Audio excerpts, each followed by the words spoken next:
أعوذ بالله من الشيطان الرجيم. بسم الله الرحمن الرحيم.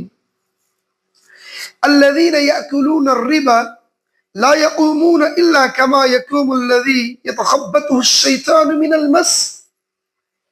سود خور لوگ نہ کھڑے ہوں گے مگر اس طرح جس طرح وہ کھڑا ہوتا ہے جیسے شیطان چھو کر خودی کر دیا ہو.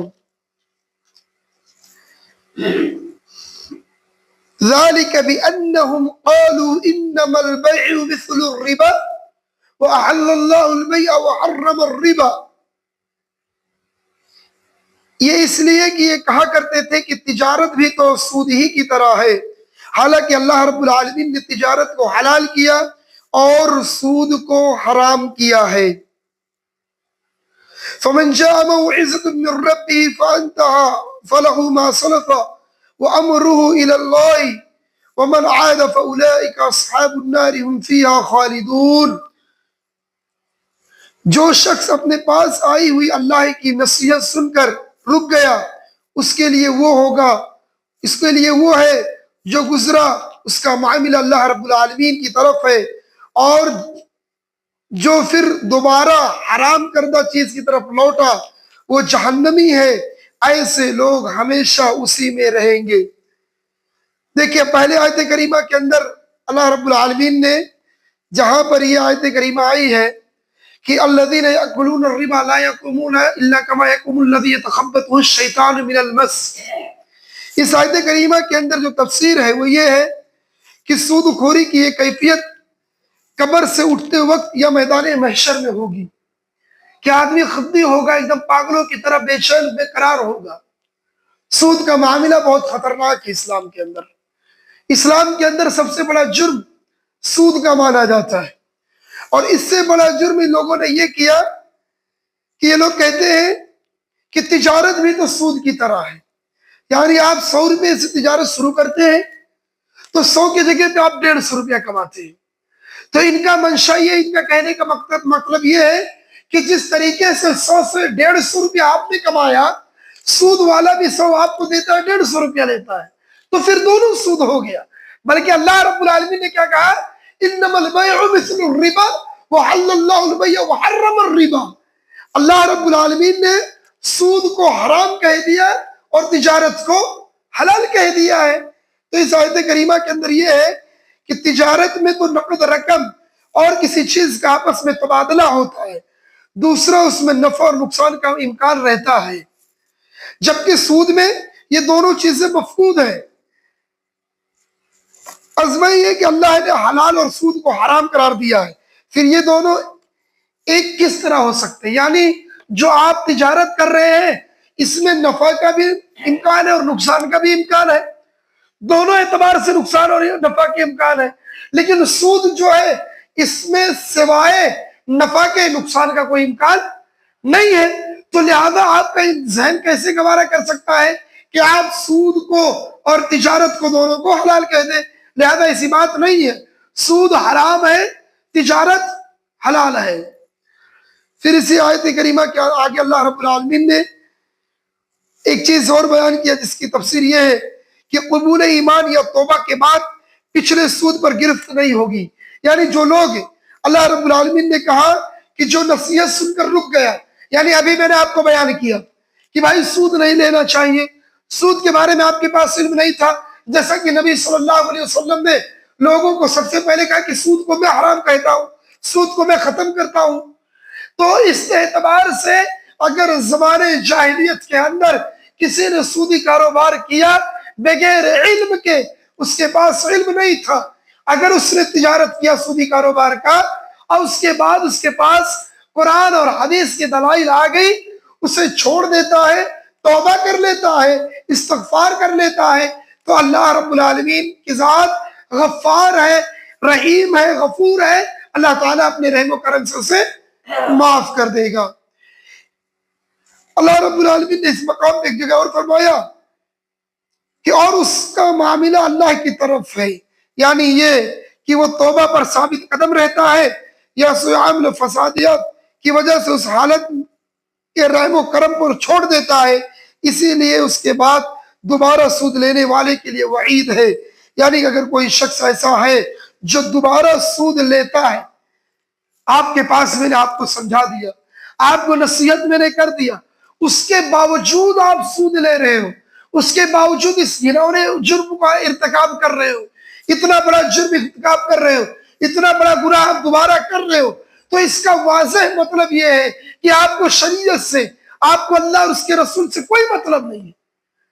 مطلب یہ کہ آپ کے پاس اللہ اور اس کے رسول کی دلیل آ گئی، پھر بھی آپ لے رہے ہو، کہ آپ کی ہٹ دھرمی کی دلیل ہے، آپ ہٹ دھرم ہو چکے ہو، آپ نے شریعت کو سمجھا نہیں، آپ نے اللہ اور اس کے رسول کی باتوں کو سمجھا ہی نہیں، آپ سرسری نظر سے اسے سنے اور اسے اپنے کانوں سے نکال دیا۔ ایسا کرنے والا شخص اللہ رب العالمین کی گرفت میں آئے گا۔ ایسا کرنے والے شخص کے لیے وعید ہے۔ اللہ کے نبی صلی اللہ علیہ وسلم نے کہا جہنمی ایسا آدمی ہے جو سود کو لیتا ہے اور سود کو دلاتا ہے، اور اس کے بعد وہ توبہ اور استغفار نہیں کرتا اور اسی پر جمع رہتا ہے۔ لہذا محترم حضرات، اگر اللہ نے آپ کو علم دے دیا، سود کے حرام کے بارے میں آپ کے پاس علم آ گیا، اس کی تباہ کاریوں کا علم ہو گیا، تو آپ کے اوپر اول ذمہ داری بنتی ہے کہ آپ سود کو ترک کر دیں۔ تجارت میں اللہ تعالیٰ نے جتنا نوازا ہے اسی میں دعا کریں۔ تجارت میں برکت ہے۔ سود انسان کی زندگی کو تباہ کر دیتی ہے۔ سود کے ذریعے سے آدمی اپنے گھر، اپنی بیوی اور بچوں سے محروم ہو جاتا ہے۔ سود کا سب سے بڑا نقصان یہ ہے کہ جب آدمی سودی کاروبار کرتا ہے تو اس کا جو چین اور سکون، حقیقی چین اور سکون جو اس کے دل کا رہتا ہے وہ ختم ہو جاتا ہے، اس کا چہرہ کالا پڑ جاتا ہے۔ سود بہت بری چیز ہے، سود سے اسلام نے منع کیا ہے۔ لہذا ہمیں چاہیے کہ ہم سود جیسے خطرناک جرم سے کا ارتکاب کرنے سے بچیں، توبہ کریں اگر ہم سے ہوا ہے، استغفار کریں، اگر ابھی بھی ہمارے پاس سودی چیز ہے تو اسے واپس کر دیں اور اللہ تعالیٰ سے رجوع ہو کر رو کر اللہ تعالیٰ سے معافی اور تلافی کر لیں۔ اگر ایسا ہم نے نہیں کیا تو ہم سب جو سودی کاروبار میں ملوث ہیں اور لوٹا نہیں ہم نے، تو اللہ رب العالمین کا حتمی فیصلہ ہے۔ اللہ رب العالمین نے کہہ دیا کہ ایسا کرنے والا آدمی جہنم میں رہیں گے ایسے لوگ، اور اسی میں ہمیشہ ہمیشہ رہنا پڑے گا۔ سود بہت خطرناک جرم ہے۔ یمحق اللہ الربا ویربی الصدقات واللہ لا يحب کل کفار اثیم۔ اللہ رب العالمین سود کو مٹاتا ہے اور صدقے کو بڑھاتا ہے، اور اللہ تعالیٰ کسی ناشکرے اور گنہگار سے محبت نہیں کرتا۔ دیکھیے اس آیت کریمہ کے اندر سود کی معنوی اور روحانی نقصانات کو اللہ رب العالمین نے ذکر کیا کہ سود جو ہے، یہ سود جو انسان کو ہے یہ مٹا دیتا ہے، اس کی ہستی کو ختم کر دیتا ہے، اس کے وجود کو مٹا دیتا ہے، اس کی عزت، اس کی آبرو، اس کی دولت، اس کی شہرت معاشرے سے اللہ ختم کر دیتا ہے، اور اس کی تجارت جو کچھ موجود ہے اللہ اسے بھی ختم کر دیتا ہے۔ اور تجارت ایک ایسی چیز ہے، صدقہ ایک ایسی چیز ہے، اللہ تعالیٰ اس میں بڑھاتا ہے، برکت دیتا ہے۔ لہذا محترم حضرات، صدقے کی طرف زیادہ توجہ دیجیے، تجارت کیجیے۔ تجارت میں اللہ نے آپ کو جتنا نوازا ہے زیادہ سے زیادہ بڑھ کر تجارت میں صدقہ کیجیے۔ تجارتی پیسے سے آپ اللہ کو خوش کر سکتے ہو۔ سود کا پیسہ لاکھوں روپیہ صدقہ کر دو، سوائے گناہ کے آپ کو ثواب نہیں ملنے والا ہے، وہ آپ کی نیکی نہیں لکھی جائے گی۔ اگر آپ نے اپنی تجارت میں سے 100 روپے بھی خرچ کیا رب کے راستے میں، تو وہ 100 روپیہ آپ کا اللہ تعالیٰ نہ جانے کتنا گنا اجر دے گا آپ کو۔ اور آپ سودی کاروبار کریں گے تو سود یہ انسان کی زندگی کو تباہ کر دیتی ہے، یہ انسان کو ختم کر دیتی ہے، اس کے مال کو اور اس کے آنے والی نسلوں پر بھی سود کا اثر رہتا ہے۔ اللہ تعالیٰ ہم سب کو سود جیسے خطرناک جرائم سے ہم سب کی حفاظت کرے۔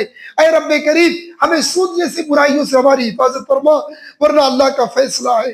اللہ رب العالمین نے کہہ دیا واللہ لا يحب كل کفار اثیم، اور اللہ رب العالمین کسی ناشکرے اور گنہگار سے محبت نہیں کرتا۔ اگر ہم اسی میں جمے رہے، سود کو نہ چھوڑا، سود کی برائیوں کو نہ ترک کیا، تو اللہ تعالیٰ ہمیں پسند نہیں کرے گا، اور جب رب پسند نہیں کرے گا تو پوری دنیا کی طاقت مل جائے آپ کو جنت نہیں دلا سکتی ہے۔ جنت تب آپ کو ملے گی جب آپ کا رب آپ سے خوش ہوگا۔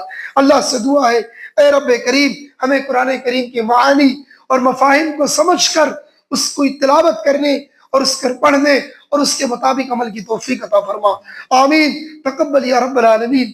سبحانک اللہم بحمدک، اشہد ان لا الہ الا انت، استغفرک واتوب الیک۔